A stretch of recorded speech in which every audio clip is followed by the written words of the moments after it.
You have questions and I answer them. This is your drop servicing question and answer session, so you can learn the advanced tactics of drop servicing from my laptop to yours. I run multiple drop servicing businesses driving 6 and 7 figures, and an education business called the Drop Servicing Blueprint that teaches drop servicing. So today, you're going to get the real strategies and tactics working right now. Before we get started, a massive congratulations to the following Drop Servicing Blueprint student, Adnan. He landed his first sale for a project worth $2,000, of which is 50% of the payment. He says, good news, we have successfully landed our first sale and received 50% upfront with the drop servicing strategy. I estimate we will get 50% profit within 10 hours of work. Great work. Now, awesome. That's really good to hear. So don't forget to like this video, subscribe to this channel, and hit that notification bell so you don't miss out on any of the strategies and tactics I use to build real online businesses that get results like these. And comment below any questions you have for me and I'll personally answer you. Now let's get started. How can I find contracts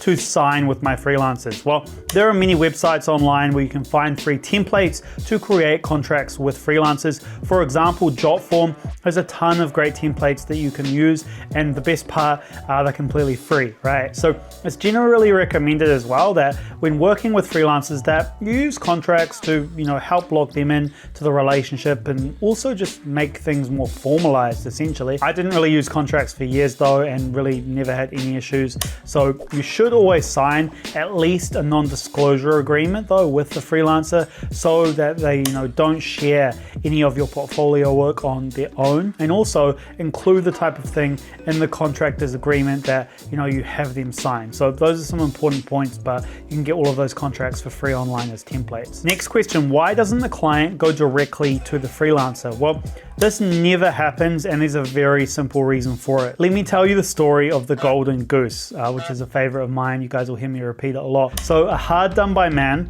was given a goose as a gift. He was amazed to discover the goose was laying golden eggs. The man had a decision to make. Does he kill the goose to get the golden egg inside, or does he let the goose live so that it keeps laying more golden eggs long into the future? So you are the golden goose and your freelancers are the man in the story, okay? You might be wondering, why would a freelancer want to work with me? Well, because you help them get more clients and make more money, which are the golden eggs, right? So why would a freelancer let me use their examples and testimonials? Well, it helps them get more sales. It always comes down to that same thing. Won't they try and steal my clients? Well, again, they won't try to steal your clients, because that would mean you'd stop bringing them more clients, right? In fact, I've never heard of that happening before, because of course it makes no sense. Like, they'd ruin the relationship with you and you wouldn't bring any future clients to them. Won't they be mad that I charge more than them? So they don't mind that you charge more than them because they've already given you a price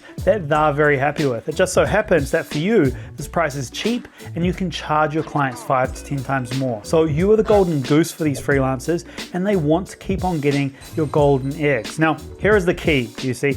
Our freelancers want to work with us badly, okay? They agree to give us their portfolio and case study items before we get paid. So we can literally have a high quality service to sell with all the proof and knowledge that we need from the freelancer before we even need to pay them. We only pay the freelancer after we get paid. How long did it take you to start your online business? Well, first of all, you've got to remember that, I started my first business back in 2015. We didn't have the information and tools that we do now back then, of course. It was really difficult to find anything that truly worked. Though today the problem is kind of, the opposite, in that there's too much information out there and it's all about getting views rather than actually sharing what gets results. So the best way to learn how to do something well is quite simply to pay someone else who has the results that you want. That way they can actually, teach you what they do and you just follow their instructions step by step. So that's what I did. I bought a course for $5,000 and it took me 2 months to actually build the business itself. There was a lot of work involved and it was a little bit more complicated than it is these days. And then 1 month after launching my marketing to get my first sales, which means overall took me around 3 months to start my business, you could say. So it's always funny to me, these people who try to avoid buying courses and coaching at all costs because they're trying to save money when in reality, they're just turning what should take a few months for them to get handled into something that will probably take them, 3 years to get the same level of success. That's from what I've seen anyway, but sure, I'm a little bit biased maybe as well, since I buy courses and I sell them, right? The next question is, why start an online business in the first place? Well, I'm not one of these people who thinks, everyone should start an online business. There is work involved, and you have to have a strong reason why you want to do it in order to take action at the end of the day. But the fact is, most people are totally content with having a normal job or have a different passion, like, becoming a doctor or something. The people who should really start an online business are just those who have, a strong reason why they want to do it. The problem is most people are generally pretty happy to remain in their comfort zones and essentially, keep that dream or of the possibility of doing something alive. So because they're comfortable with their current, average daily life, it would be painful for them to leave that comfort zone and risk failure, risk losing that dream. This means you really need to have a strong reason for wanting to start a business. Usually the why is you want freedom and control over, every aspect of your life if you want, and love the progress of going through the business building process and that journey. But it definitely requires a certain type of person to be successful at it. Next question is, why do you prefer drop servicing over other business models? Well, there are many online business models out there like dropshipping, Amazon FBA, and affiliate marketing. And first of all, these things work, right? I mean, you can make money with them. But the reason I chose drop servicing is because it's more protected from competition. You see, anyone can become a dropshipper or Amazon FBA seller, selling spoons or whatever. But the problem is, it's so easy for your competitors to come in and steal your products, steal your ads, and everything. Whereas with drop servicing, you're building personal relationships with clients who are paying you for digital services, often on a monthly basis. So it's too much work for them to switch to another provider, and also, risky for them because they already know what it's like with you. So it's risky changing things. So as long as you keep your clients happy, you can essentially keep them for years, and that makes things much more scalable. Okay, next question here. How long until I get my first sales? Okay, so I don't know how long it will take you personally because, there's so many factors that come into play, right? Like how smart you are, how diligent you are, how much time you put in. But I do have a lot of data for how long it takes from the drop servicing blueprint. So some students get their first sales within a week, some within a month, some longer. So it just depends on the individual's willingness to put in the work.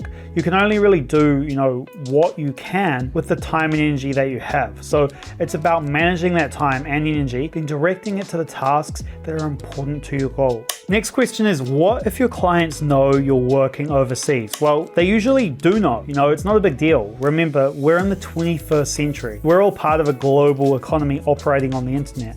Because we sell digital services, all of our clients are on the internet too, which means, they're already predisposed to working with customers and suppliers worldwide, making it, totally normal that you're overseas because it's totally normal for them already. This is even more true today with what happened over the last few years, right? I took action with your free content and am getting sales, but how do I scale and automate? Well, first of all, congratulations on getting your first sales. That's awesome. Now, in order to scale that up and automate, you have a lot of things that need to be done that, I can't really get into in this short video, obviously, but it all centers around putting out more offers into the market. So more services, more marketing channels, more niches, and automation just comes down to systemizing all of the procedures in your business so that they can be completed by software and people. How do you convince someone you specialize in a service if you have no proof? Well, the fact is, people will believe you are who you say you are because they have no reason not to. As long as all of your digital real estate points towards you being an expert